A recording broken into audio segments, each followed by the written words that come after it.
Television Authority (NTA), the President and Commander-in-Chief of the Armed Forces, Federal Republic of Nigeria, Bola Ahmed Tinubu, addresses the nation. Mr. President.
Fellow Nigerians, as I address you today, I am deeply aware of the struggles many of you face in these challenging times.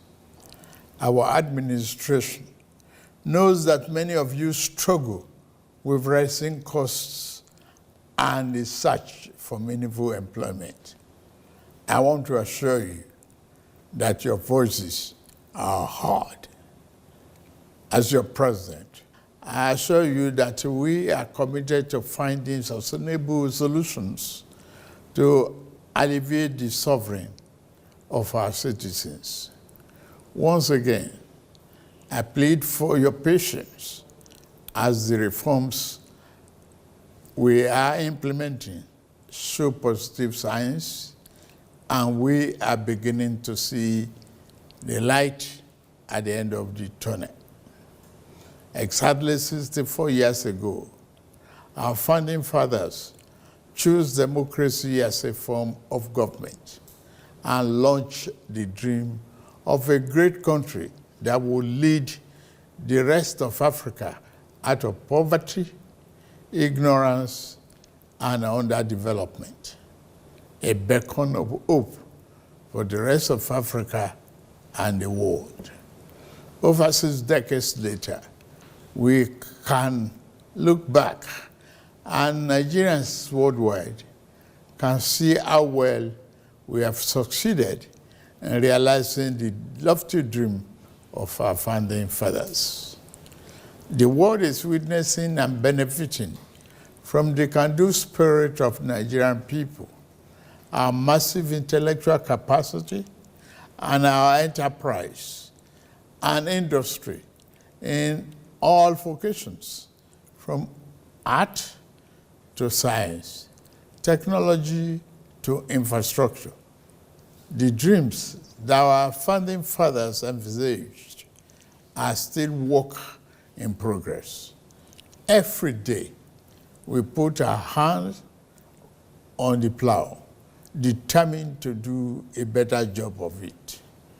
While it is tempting to focus on what has been left undone and where we have stumbled as a nation, we must never lose sight of how far we have come in forging and holding our country together.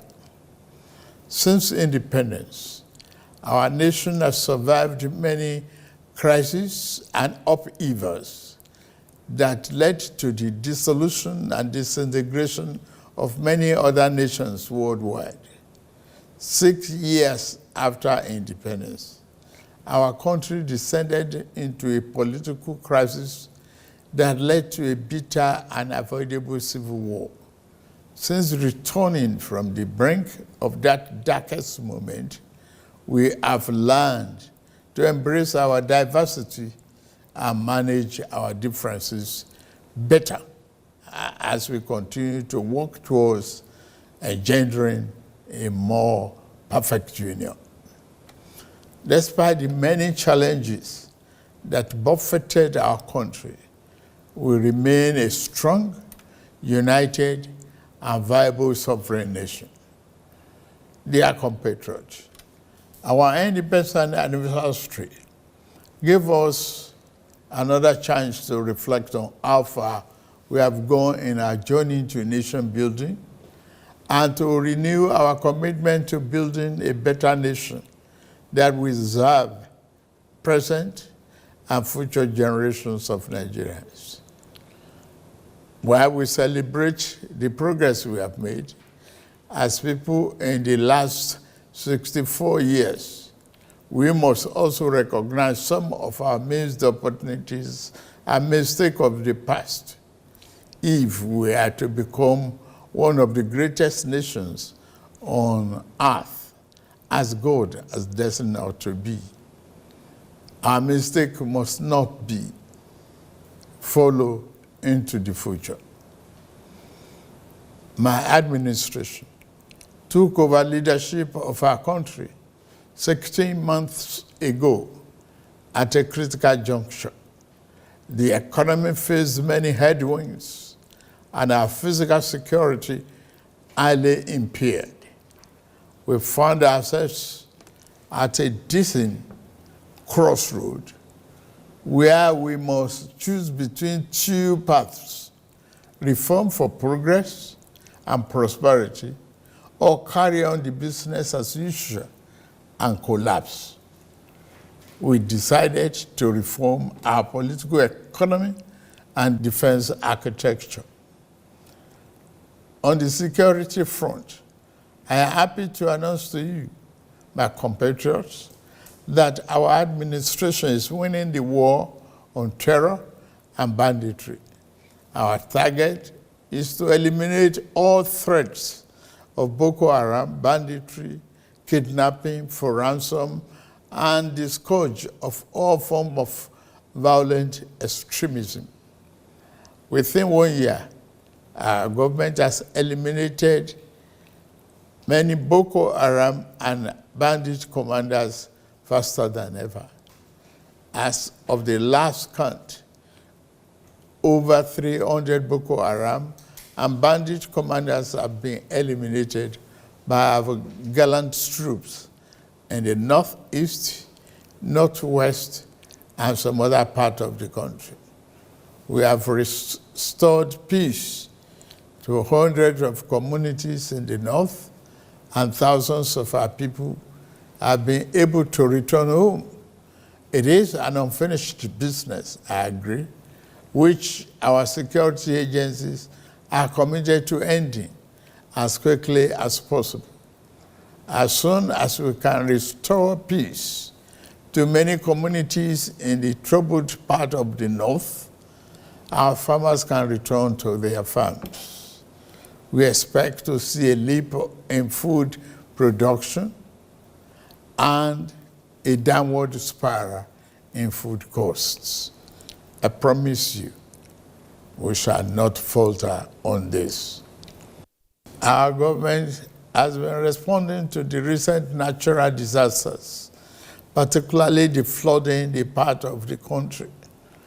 After Vice President Kashim Shettima visited Maiduguri, I also visited to assure our people that this federal government will always stand with our people in their times of trouble. At the last meeting of the Federal Executive Council, we approved a disaster relief fund to mobilize private and public sector funds to help us respond faster to emergencies. Our government has also ordered integrity tests of our dams in the country to avert future disasters. The economy is undergoing the necessary reforms and retooling to serve us better and more sustainably. If we do not correct the physical misalignment that led to the current economic downturn, our country will face an uncertain future and the peril of unimaginable consequences. Thanks to the reform, our country attracted foreign direct investment worth more than $30 billion in the last year. Fellow compatriots, our administration is committed to free enterprises, free entry, and free exit in investment while maintaining the sanctity and efficacy of our regulatory processes. This principle guides the divestment transaction in our upstream sector, where we are committed to changing the fortune positively. As such, ExxonMobil surplus divestment will receive ministerial approval in a matter of days, having been concluded by the regulator, NUPRC, in line with the Petroleum Industry Act, PIA. This was done in the same manner as other qualified divestment approved in the sector. The move will create vibrancy and increase oil and gas production positively, impacting our economy. The more disciplined approach adopted by the central bank to monetary policy management has ensured stability and predictability in our foreign exchange market. We inherited a reserve of over 33 billion 16 months ago. Since then, we have paid back the inherited forex backlog of 7 billion. We have cleared the ways and means debt of over 30 trillion naira. We have reduced the debt service ratio from 97% to 68%. Despite all this, we have managed to keep our foreign reserve at 37 billion. We continue to meet all our obligations and pay our bills. We are moving ahead with our fiscal policy reforms. We stimulate our productive capacity and create more jobs and prosperity. The Federal Executive Council approved the Economic Stabilization Bill, which will now be transmitted to the National Assembly. This transformative bill will make our business environment more friendly, stimulate investment, and reduce the tax burden on businesses and workers once they are passed into law. As part of our efforts to re-engineer our political economy, we are resolute in our determination to implement the Supreme Court judgment on the financial autonomy of local governments. The central concern of our people today is the high cost of living, especially food costs. This concern is shared by many around the globe as prices and the cost of living continue to rise worldwide. My fellow Nigerians, please be assured that we are implementing many measures to reduce the cost of living here at home. I commend the governors, particularly in Kebbi, Niger, Jigawa, Kwara, Nasarawa, and other Southwest governors that have embraced our agricultural production program. I urge other states to join the federal government in investing in mechanized farming. We are playing our part by supplying fertilizer and making tractors and other farm equipment available. Last week, the Federal Executive Council approved establishing a local assembly plant for 2,000 John Deere tractors, combine harvesters, disc riders, bottom plows, and other farm equipment. The plant has a completion time of 6 months. Our energy transition program is on course. We are expanding the adoption of the presidential initiative on compressed natural gas for mass transit with private sector players. The federal government is ready to assist the 36 states and FCT in acquiring CNG buses for cheaper public transportation. Fellow Nigerians, while we are working to stabilize the economy and secure the country, we also seek to foster national unity and build social harmony and cohesion. Our economy can only thrive when there is peace. As we work to overcome the challenges of the day, we remain mindful of next generation as we seek to galvanize their creative energy towards a better future. We lead today with the future we wish to bequeath to our children in focus, recognizing that we cannot design a future that belongs to them without making them its architects. Considering this, I am pleased to announce the gathering of a national youth conference. This conference will be a platform to address the diverse challenges and opportunities confronting our young people, who constitute more than 60% of our population. It will provoke meaningful dialogue and empower our young people to participate actively in nation building by ensuring that their voices are heard in shaping the policies that impact their lives. We are creating a pathway for a brighter tomorrow. The 30-day confab will unite young people nationwide to collaboratively develop solutions to issues such as education, employment, innovation, security, and social justice. The modality of this confab and selection of delegates will be designed in close consultation with our young people through their representatives.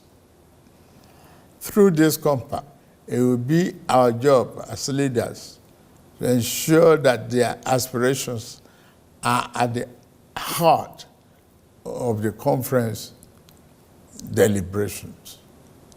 The government will thoroughly consider and implement the recommendations and outcomes from this forum as we remain resolute in our mission to build a more inclusive, prosperous, and united Nigeria.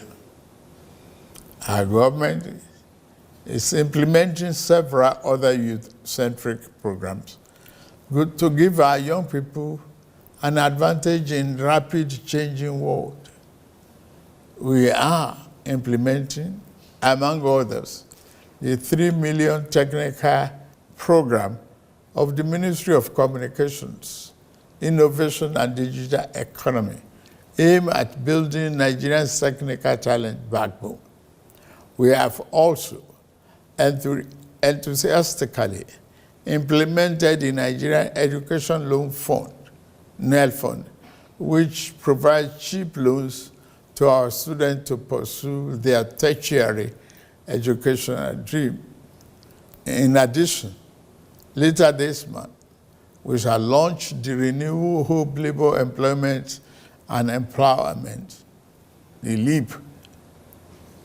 It is conceived as a comprehensive suite of interventions and job creation by Federal Ministry of Labor and Employment that is aimed at facilitating the creation of 2.5 million jobs directly and indirectly on an annual incremental basis, while simultaneously ensuring the welfare and safety of workers across the country, as is the tradition. The government will soon announce all the beneficiaries of our national honors for 2024. The Senate President and the Chief Justice of the Federation have been conferred with the honor of the Grand Commander of the Order of the Niger, GCON.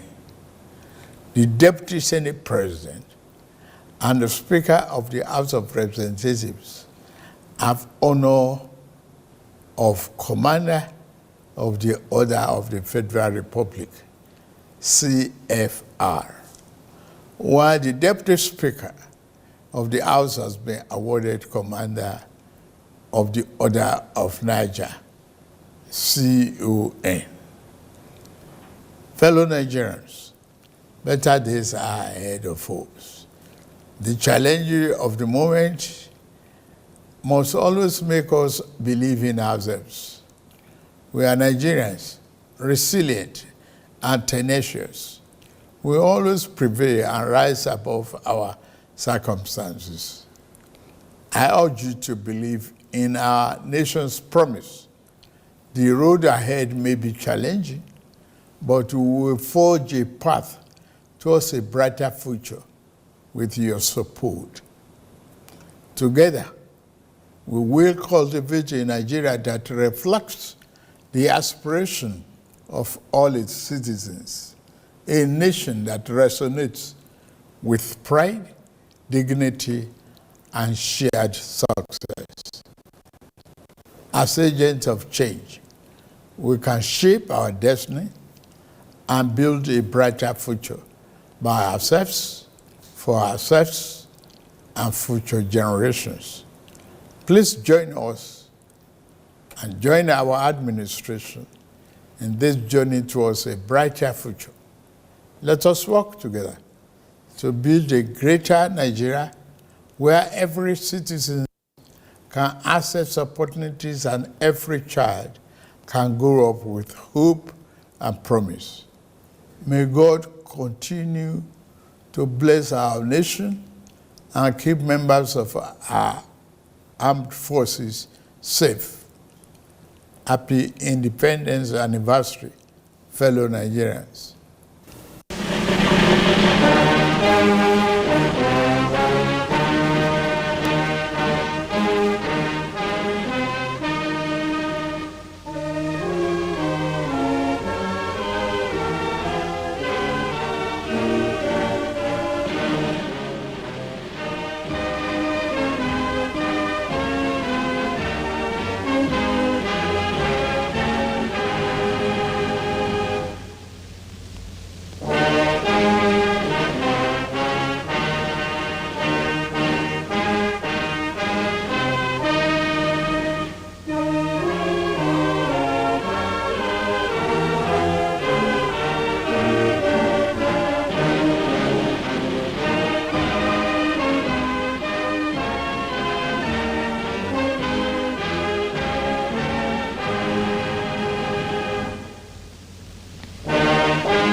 Fellow compatriots, on the occasion of our 64th